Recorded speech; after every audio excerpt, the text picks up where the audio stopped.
दादा काय म्हणतात उपमुख्यमंत्र्यांना पीएचडी करून काय तुम्ही देवे लावणार, म्हणजे ह्यांची मानसिकता काय आहे, म्हणजे आमच्या विषय पाहण्याचा दृष्टिकोन काय आहे, म्हणजे आम्हालाच लाज वाटायला लागली की आम्ही अशा लोकांना निवडून दिलोय म्हणून. 50 कोटी म्हणजे जर तुम्ही एका बॅचला इकडे 70-80 कोटी जरी दिले तर आमची सगळी पोरं त्याच्यामध्ये 70-80 कोटीची पण गरज नाहीये, त्यापेक्षा कमी बजेट लागते आमच्या या इतक्या पोरांना फेलोशिप देण्यासाठी. तर दादांचं असं म्हणणं की म्हणजे निवडणुकांचं प्रेशर होतं त्यामुळे आम्ही मागच्या बॅचला दिली पण आता आम्ही देणार नाही. तर मग आम्ही पण तुम्हाला मतदान केलंय ना, कशासाठी केलंय, आम्हाला पण आमचे हक्क आहेत ना, आम्हाला आमच्या हक्काची फेलोशिप पाहिजे म्हणजे पाहिजे आहे. काल रात्री जर तुम्ही इथे येऊन पाहिलं असतं ना तर मुली रस्त्यावर झोपलेल्या आहेत पीएचडी करणाऱ्या, हे दुर्दैव आहे. महाराष्ट्रात शिक्षण सोडून बाकी सगळ्या गोष्टी चालतात.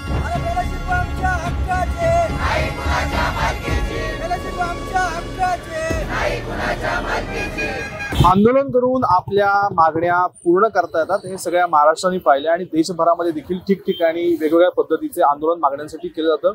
मात्र देशाची ॲसेट आहे, तर देश ज्या विचारांनी पुढे जात होते आणि ते सगळे विचार हे आपले तरुण आहेत आणि याच तरुणांना आज पुण्यामध्ये आंदोलन करावं लागतंय.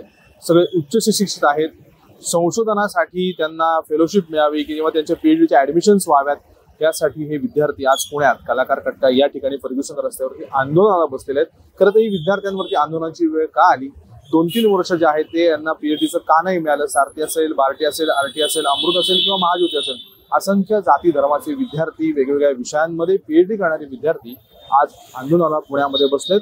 खरी तुमच्यावर वेळ का आली?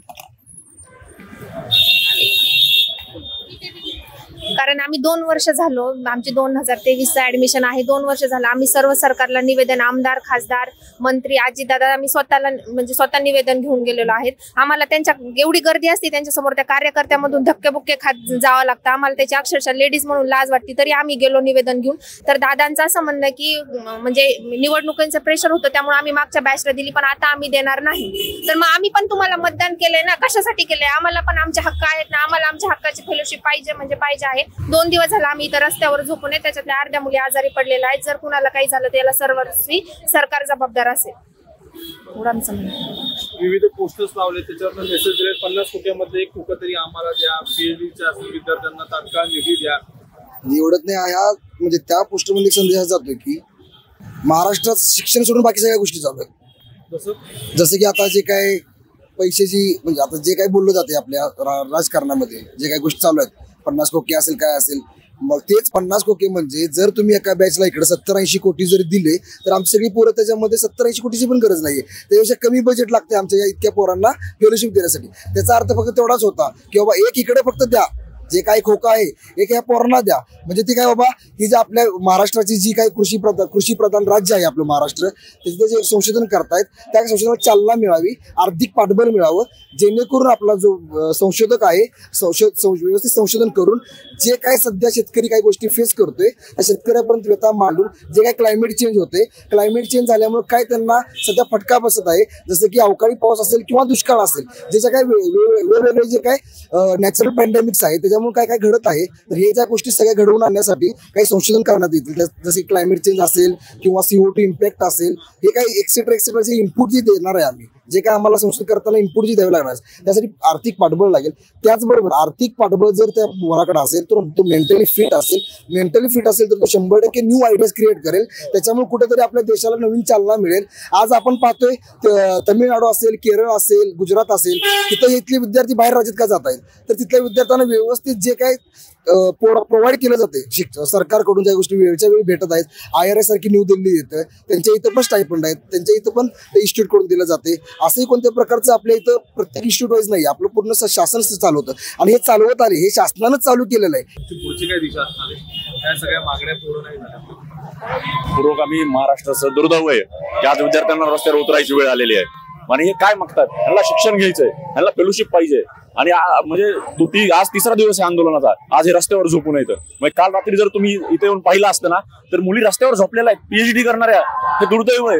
आणि दादा काय म्हणतात उपमुख्यमंत्र्यांना पीएचडी करून काय तुम्ही देवे लावणार, म्हणजे ह्यांची मानसिकता काय आहे, म्हणजे आमच्या विषय पाहण्याचा दृष्टिकोन काय आहे, म्हणजे आम्हालाच लाज वाटायला लागली की आम्ही अशा लोकांना निवडून दिलोय म्हणून.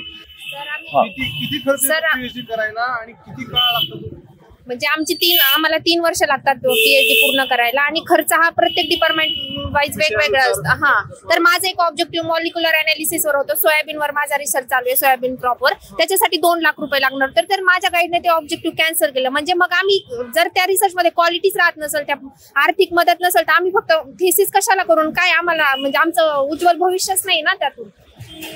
काय समजा मागण्या नाही मान्य झाल्या किंवा सरकारने काही तोडगा नाही काढलं, नाही सर, हेच कंटिन्यू चालू राहणार आमचं आंदोलन. जोपर्यंत आमच्या मागण्या पूर्ण होत नाही तोपर्यंत आम्ही इथून हलणार नाही सर. आज अजितदादा पवार साहेब म्हणतात की पीएचडी वाले संशोधन करून काय दिवे लावताय, बरोबर आहे की नाही. तर 1966 साली हरित क्रांती झाली. 1900 अगोदर हरित क्रांतीच्या अगोदर आपल्या अर्ध्याच्या वर म्हणजे 90% जनता ही अर्ध्या उपाशी पोटी अर्ध्या पोटी झोपत होती. हरित क्रांती सगळ्याला माहिती असं, नॉन ॲग्रिकल्चरवाल्याला सामान्य जनतेला सगळ्याला माहिती हरित क्रांती काय. हरित क्रांती घडून कोणी आली? कोणी आली? ॲग्रिकल्चरच्या लोकांना हरित क्रांती घडून आली.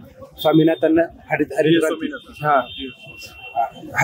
तर ॲग्रिकल्चरच्या मध्ये जर काय संशोधनाला चालना नाही दिली तुम्ही, आज समजा ओके उत्पन्न होतंय, देशाचं पोट भरतंय, पण फक्त पोट भरणंच हे ॲग्रिकल्चर नाहीये, त्याच्या पलीकडे बी आहे.